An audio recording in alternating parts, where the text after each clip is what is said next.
আজ শেয়ার করব রমজান স্পেশাল 4টে ভিন্ন স্বাদের হালুয়া রেসিপি।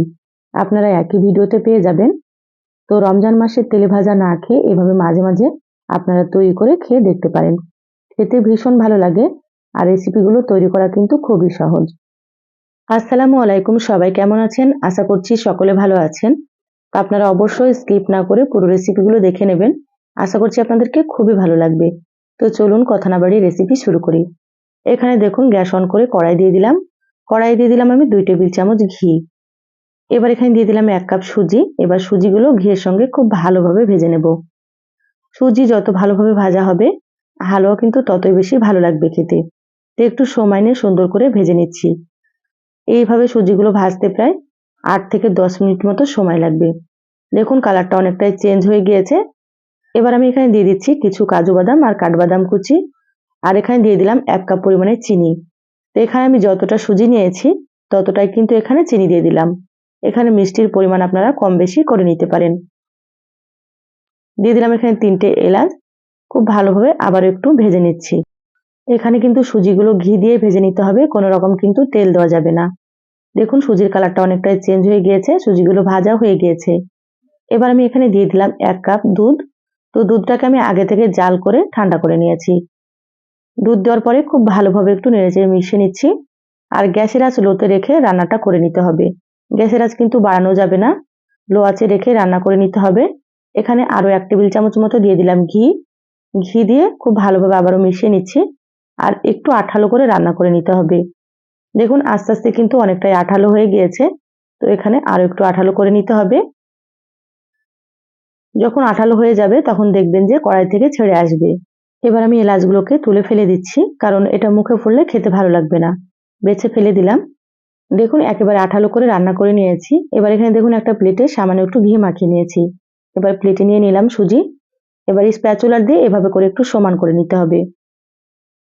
দেখুন সুন্দর করে সমান করে চৌকো শেপে দিয়ে নিচ্ছি।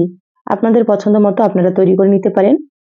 এবার উপর দিয়ে আবারও দিয়ে দিচ্ছি কিছু কাঠবাদাম আর কাজু বাদাম কুচি। আর দিয়ে দিচ্ছি কিছুটা পেস্তা বাদাম কুচি। এভাবে বাদাম দিলে কিন্তু খেতেও ভালো লাগবে আর দেখতেও কিন্তু খুব সুন্দর হবে। এবার স্প্যাচুলার দিয়ে বাদামগুলোকে এভাবে একটু চেপে চেপে দিতে হবে। আর এই কাজটা কিন্তু গরম থাকতেই করে নিতে হবে। এবার পুরোপুরি ঠান্ডা করে নিয়ে আপনাদেরকে দেখাচ্ছি। দেখুন ঠান্ডা হয়ে গিয়েছে, আমি 1 ঘন্টা মতো রেখেছিলাম। এবার একটা ছুরি দিয়ে কেটে নিচ্ছি। তো এখানে আমি আমার পছন্দ মতো সাইজ করে কেটে নিচ্ছি। আপনারা কিন্তু আপনাদের পছন্দ মতো সাইজ করে কেটে নেবেন।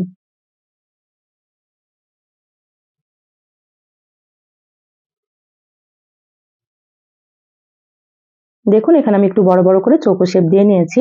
আর মাশাআল্লাহ কতটা সুন্দর হয়েছে। এই সুজির হালুয়াটা কিন্তু খেতে অনেক বেশি ভালো লাগে। তো আপনারা অবশ্যই ইফতারিতে একবার হলেও তৈরি করে খেয়ে দেখবেন। বা চাইলে আপনারা কিন্তু বাচ্চাদের স্কুল টিফিনও বানিয়ে দিতে পারেন। বাচ্চারাও কিন্তু খুবই পছন্দ করবে এই হালুয়াটা।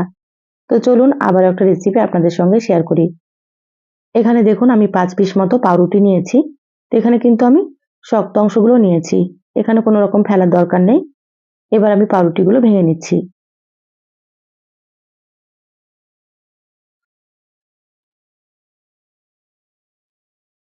সম্পূর্ণ পাউরুটিগুলো ভেঙে নিলাম। এবার পাউরুটির মধ্যে দিয়ে দিচ্ছি ডিম। তো এখানে আমি একে একে 3টে ডিম দিয়ে দিচ্ছি। এবার দিয়ে দিচ্ছি এখানে দুধ। তো এখানে আমি 2 কাপ পরিমাণে দুধ দিয়ে দিচ্ছি। দুধটা কিন্তু আগে থেকে জাল করে তারপরে ঠান্ডা করে নিয়েছি। এবার পাউরুটিগুলো খুব ভালোভাবে একটু ডুবিয়ে নিলাম, তাতে করে পাউরুটিগুলো অনেকটা নরম হয়ে যাবে। এবার এখানে দেখুন একটা মিক্সার জারে পাউরুটিগুলোকে নিয়ে নিলাম। এবার মিক্সিতে ব্লেন্ড করে নেব। দেখুন একেবারে মিহি করে ব্লেন্ড করে নিয়েছি। এটা সাইডে রেখে দিচ্ছি। এবার গ্যাস অন করে কড়াই দিয়ে দিলাম। কড়াই দিয়ে দিচ্ছি এখানে 3 টেবিল চামচ মতো ঘি। হালুয়াতে একটু ঘিয়ের পরিমাণ বেশি দিলে কিন্তু খেতে বেশি ভালো লাগে। দেখুন ঘিটা খুব ভালো মতো গলে গিয়েছে। এবার ঘিয়ের মধ্যে আমি দিয়ে দিলাম এখানে 3 চামচ মতো বেসন। বেসনটা কিন্তু অবশ্যই দিতে হবে। এবার মিডিয়াম আঁচে বেসনগুলোকে খুব ভালোভাবে ভেজে নেব। একটু সময় নিয়ে ভাজতে হবে, তাহলে বেসনের কাঁচা গন্ধটা চলে যাবে আর বেসন থেকে সুন্দর একটা ফ্লেভার হবে। দেখুন কালারটা কিন্তু অনেকটাই চেঞ্জ হয়ে গিয়েছে আর বেসনগুলো ভাজাও হয়ে গিয়েছে। এই পর্যায়ে গ্যাসের আঁচটা একেবারে কমিয়ে দিলাম। তারপরে দুধ, পাউরুটি আর ডিমের মিশ্রণটা দিয়ে দিলাম। খুব ভালোভাবে একটু রান্না করে নিতে হবে। গ্যাস কিন্তু বাড়ানো যাবে না। গ্যাসের আঁচ লোতে রেখে একটু সময় নিয়ে রান্না করে নিতে হবে। তাতে করে ডিমের কাঁচা গন্ধ চলে যাবে আর খেতেও বেশ ভালো লাগবে। এখানে আমি হাফ কাপ পরিমাণে চিনি দিয়ে দিলাম। এখানে মিষ্টি কিন্তু আপনারা যে যার মতো দিয়ে দেবেন, আপনারা যেমন মিষ্টি খেতে পছন্দ করেন। দিয়ে দিলাম 4টে এলাচ, মুখটাকে একটু ফাটিয়ে আবারও একটু আঠালো করে রান্না করে নিচ্ছি। এলাচ দিলে কিন্তু ফ্লেভারটা খুবই ভালো আসবে, অবশ্যই আপনারা একটু দেওয়ার চেষ্টা করবেন। তো এখানে আমি গোটা এলাচ দিয়েছি, আপনারা চাইলে এলাচটাকে একটু গুঁড়ো করেও দিতে পারেন। দেখুন অনেকটাই কিন্তু আঠালো হয়ে গিয়েছে। এবার আমি এখানে দিয়ে দিলাম কাজু বাদাম আর কাঠবাদাম কুচি। বাদাম দিলে কিন্তু খেতে আরো বেশি ভালো লাগবে, তা আপনারা চাইলে এখানে যে কোনো বাদাম দিতে পারেন। দেখুন অনেকটাই কিন্তু আঠালো হয়ে গিয়েছে। এ পর্যায়ে আমি গ্যাসের আঁচটা একটু মিডিয়ামে করে দিচ্ছি। গ্যাসের আঁচ মিডিয়ামে রেখে নেড়েচেড়ে একেবারে একটু দানাদার ভাবে তৈরি করে নিতে হবে, তাহলে খেতে অনেক বেশি ভালো লাগবে। তো এখানে আমি আরো 1 টেবিল চামচ মতো ঘি দিয়ে দিলাম। এই পর্যায়ে ঘিটা দিলে ফ্লেভারটাও ভালো লাগবে আর খেতেও বেশ সুন্দর হবে। দেখুন আস্তে আস্তে কিন্তু অনেকটাই দানা দানা হয়ে যাচ্ছে। তো এখানে অনেকটাই আঠালো হয়ে গিয়েছে, এর থেকে বেশি আঠালো করার দরকার নেই। দেখুন বলে ঢেলে নিয়েছি আর কতটা সুন্দরভাবে দানাদার হয়েছে। এইভাবে পাউরুটি দিয়ে একবার হালুয়া তৈরি করে খেয়ে দেখবেন, খেতে অনেক বেশি মজা হয়। তো ইফতারিতে একবার হলেও আপনারা তৈরি করবেন। চলুন আবার একটা রেসিপি আপনাদের সঙ্গে শেয়ার করি। গ্যাস অন করে কড়াই দিয়ে দিলাম, কড়াই দিয়ে দিলাম 3 টেবিল চামচ ঘি। এই রেসিপিতেও কিন্তু আপনারা ঘি দিয়ে দেবেন। ঘি দিলে কিন্তু খেতে ভালো লাগবে, তেল দিলে কিন্তু খেতে ভালো লাগবে না। দেখুন ঘিটা খুব ভালো মতো গলে গিয়েছে। এবার আমি এখানে দিয়ে দিলাম 2 কাপ সুজি। তো এখানে আমি 2 কাপ দিয়ে তৈরি করব, আপনারা কিন্তু আপনাদের পরিমাণ মতো নিয়ে নেবেন। এবার সুজিগুলোকে নেড়েচেড়ে খুব ভালোভাবে ভেজে নেব। একটু লালচে করে সুজিগুলোকে ভাজতে হবে, তাহলে রেসিপিটা খেতে অনেক বেশি ভালো লাগবে। গ্যাসের আঁচ মিডিয়ামে রেখে অনবরত নেড়েচেড়ে ভেজে নিচ্ছি। সুজিগুলো ভাজার সময় কিন্তু নাড়া বন্ধ করা যাবে না, নাড়া বন্ধ করলে কিন্তু সুজিগুলো পুড়ে যেতে পারে। সেজন্য আস্তে আস্তে আপনারা একটু নেড়েচেড়ে খুব ভালো মতো ভেজে নেবেন। কালারটা দেখুন অনেকটাই চেঞ্জ হয়ে গিয়েছে। এবার আমি এখানে দিয়ে দিচ্ছি কাজু বাদাম আর কাঠবাদাম কুচি। এবার বাদামগুলোকেও একটু ভেজে নেব, যাতে করে হালকা একটু ভাজা হয়। তা আপনারা চাইলে এখানে যে কোনো বাদাম দিতে পারেন, বা চাইলে আপনারা এখানে কিশমিশও দিতে পারেন। দেখুন বাদামগুলো একটু ভেজে নিলাম। এবার সুজিগুলোকে প্লেটে ঢেলে নেব। আপনারা কিন্তু সুজিগুলো সঙ্গে সঙ্গে কড়াই থেকে ঢেলে নেবেন। দেখুন সুজিগুলো ঢেলে নিয়েছি, কড়াইটা আবারও গ্যাসে দিয়ে দিলাম। এবার আমি এখানে দিয়ে দিলাম 2 কাপ চিনি। তো এখানে যতটা সুজি নিয়েছি আমি ততটাই চিনি দিয়ে দিলাম। আর এখানে আমি দিয়ে দিলাম 1.5 কাপ পরিমাণে পানি। পানিটা একটু কম দিয়ে দেবেন। এখানে যদি আপনারা 1 কাপ দিয়ে তৈরি করেন, তাহলে কিন্তু 1 কাপের থেকে একটু পানি কম দিয়ে দেবেন, তাহলে কিন্তু রেসিপিটা একেবারে পারফেক্ট তৈরি হবে। এখানে 5 থেকে 6টা মতো দিয়ে দিলাম এলাচ, সুন্দর একটা ফ্লেভারের জন্য। এবার শিরাটাকে আমি 10 মিনিট মতো জাল করে নেব। আপনারা চাইলে এখানে ঘরে থাকা যে কোনো কাপ বা বাটি মেপে আপনারা হালুয়াটা তৈরি করে নেবেন, কিন্তু পরিমাপটা আপনারা ঠিক রাখবেন, তাহলে আপনাদেরটাও কিন্তু খুবই সুন্দর তৈরি হবে। দেখুন 10 মিনিট জাল করে নিয়েছি। এবার আমি গ্যাসটা একটু বন্ধ করে দিলাম। এবার দিয়ে দিচ্ছি 1 টেবিল চামচ ঘি। এবার ঘিটাকে শিরার সঙ্গে খুব ভালোভাবে একটু মিশিয়ে নিচ্ছি। দেখুন ঘিটা মিশে গিয়েছে। এবার আমি এখানে দিয়ে দিচ্ছি ভেজে রাখা সুজি। এবার সুজিগুলোকে খুব ভালোভাবে একটু নেড়েচেড়ে মিশিয়ে নেব। খুব ভালোভাবে মিশিয়ে নিয়েছি।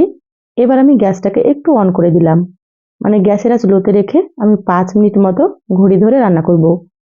তাহলে হালুয়াটা খুব সুন্দরভাবে তৈরি হবে।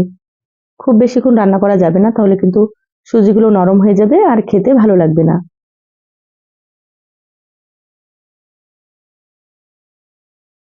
5 মিনিট রান্না করে নিয়েছি। এবার আমি গ্যাস বন্ধ করে দিলাম। ঢাকা দিয়ে 30 মিনিট রাখবো, তারপরে দেখাচ্ছি। দেখুন 30 মিনিট পর বলে ঢেলে নিয়েছি। মাশাআল্লাহ দেখতে কতটা লোভনীয় হয়েছে, দেখে আপনারা বুঝতে পারছেন। তো একবার অবশ্যই আপনারা তৈরি করে খেয়ে দেখবেন। তো চলুন আবার একটা রেসিপি আপনাদের সঙ্গে শেয়ার করি। এখানে দেখুন আমি গাজর নিয়েছি। তো এখানে আমি 1 কেজি মতো গাজর নিয়েছি। গাজরের খোসাগুলোকে ছাড়িয়ে নিয়েছি, তারপরে খুব ভালোভাবে ধুয়ে পরিষ্কার করে নিয়েছি। এবার গাজরগুলোকে গ্রেট করে নিতে হবে। তো এখানে একটা নিচ্ছি আর বাকিগুলো সাইডে রেখে দিলাম। আর এখানে দেখুন একটা গ্রেটার নিয়েছি। এবার গ্রেটারে সমস্ত গাজরগুলো আমি গ্রেট করে নেব। আর এই রেসিপির জন্য অবশ্যই কিন্তু গাজরগুলো গ্রেট করে নেবেন, তাহলে রেসিপিটা খুবই ভালো হবে। যারা ভিডিওটি ইউটিউব চ্যানেল থেকে নতুন দেখছেন, প্লিজ চ্যানেলটা সাবস্ক্রাইব করে সাথেই থাকবেন। আর যারা ফেসবুক পেজ থেকে ভিডিওটি দেখছেন, একটা লাইক দিয়ে পেজটা ফলো করে রাখবেন। তাতে করে আমি যখনই ভিডিও আপলোড করব, আপনারা সবার প্রথমে নোটিফিকেশন পেয়ে যাবেন। দেখুন সব গাজরগুলো গ্রেট করে নিয়েছি। এবার আমি গাজরগুলোকে সাইডে রেখে দিচ্ছি। এবার গ্যাস অন করে কড়াই দিয়ে দিলাম। কড়াই দিয়ে দিলাম 2 টেবিল চামচ মতো ঘি। এখানে অবশ্যই একটু ঘি দিয়ে দেবেন। ঘিটা গলে গিয়েছে। এবার আমি এখানে গ্রেট করা গাজরগুলো দিয়ে দিচ্ছি। দেখুন সম্পূর্ণ গাজরগুলো দিয়ে দিলাম। এবার ঘিয়ের সঙ্গে খুব ভালোভাবে একটু ভেজে নিতে হবে। আর ঘি দিয়ে ভাজলে কিন্তু ফ্লেভারটাও ভালো লাগবে, আর হালুয়াটা খেতেও কিন্তু অনেক বেশি সুস্বাদু হবে। এভাবে 6 থেকে 7 মিনিট খুব ভালোভাবে মিডিয়াম আঁচে ভেজে নিচ্ছি। গাজরের পানিটাকে একেবারে একটু শুকনো করে নিতে হবে। দেখুন গাজরের পানিটা শুকনো হয়ে গিয়েছে, আর গাজরগুলো সুন্দর মতো ভাজা হয়ে গিয়েছে। এবার আমি এখানে দিয়ে দিচ্ছি 500 ml দুধ। তো দুধটাকে আমি আগে থেকে জাল করে ঠান্ডা করে নিয়েছি। দুধ দিলে কিন্তু খেতে অনেক বেশি টেস্টি হবে, তা আপনারা অবশ্যই একটু দেওয়ার চেষ্টা করবেন। এবার ঢাকা দিয়ে রান্না করে নেব 5 মিনিট মতো। দেখুন 5 মিনিট রান্না করে নিয়েছি, ঢাকা খুলে নিলাম। আবারও খুব ভালোভাবে একটু নেড়েচেড়ে নিচ্ছি। এইভাবে দুধ দিয়ে কিন্তু গাজরগুলোকে সেদ্ধ করে নিতে হবে। এখানে 3-4টে মতো এলাচ দিয়ে দিলাম ফ্লেভারের জন্য। তো আবারও আমি 5 মিনিটের জন্য ঢাকা দিয়ে দিচ্ছি। দেখুন মিডিয়াম আঁচে 5 মিনিট রান্না করে নিয়েছি, আর এখানে গাজরগুলো কিন্তু অনেকটাই সেদ্ধ হয়ে গিয়েছে। এবার আমি এখানে দিয়ে দিচ্ছি 1.5 কাপ পরিমাণে চিনি। তো এখানে আমি 1.5 কাপ চিনি দিচ্ছি, তাতে করে মিষ্টিটা ঠিকঠাক হবে। আপনারা যদি একটু বেশি মিষ্টি খেতে পছন্দ করেন, তাহলে আপনারা এখানে আরও কিছুটা চিনি বাড়িয়ে দিতে পারেন। এবার চিনি দেওয়ার পরে আবারও খুব ভালোভাবে একটু নেড়েচেড়ে মিশিয়ে নিলাম। এবার এখানে দিয়ে দিচ্ছি কাজু বাদাম আর কিশমিশ। এখানে চাইলে আপনারা আরও যে কোনো বাদাম দিতে পারেন। এবার নেড়েচেড়ে খুব ভালোভাবে আবারও মিশিয়ে নিলাম। দেখুন চিনি দেওয়ার পরে কিন্তু অনেকটাই পাতলা হয়ে গিয়েছে। তো ঢাকা দিয়ে আবারও আমি 10 মিনিট মতো রান্না করে নিয়েছি। ঢাকা খুলে নিলাম। খুব ভালোভাবে একটু নেড়েচেড়ে নিচ্ছি। এ পর্যায়ে আমি গ্যাসের আঁচটা মিডিয়ামে করে দিলাম। মিডিয়ামে রেখে একটু আঠালো করে রান্না করে নিতে হবে।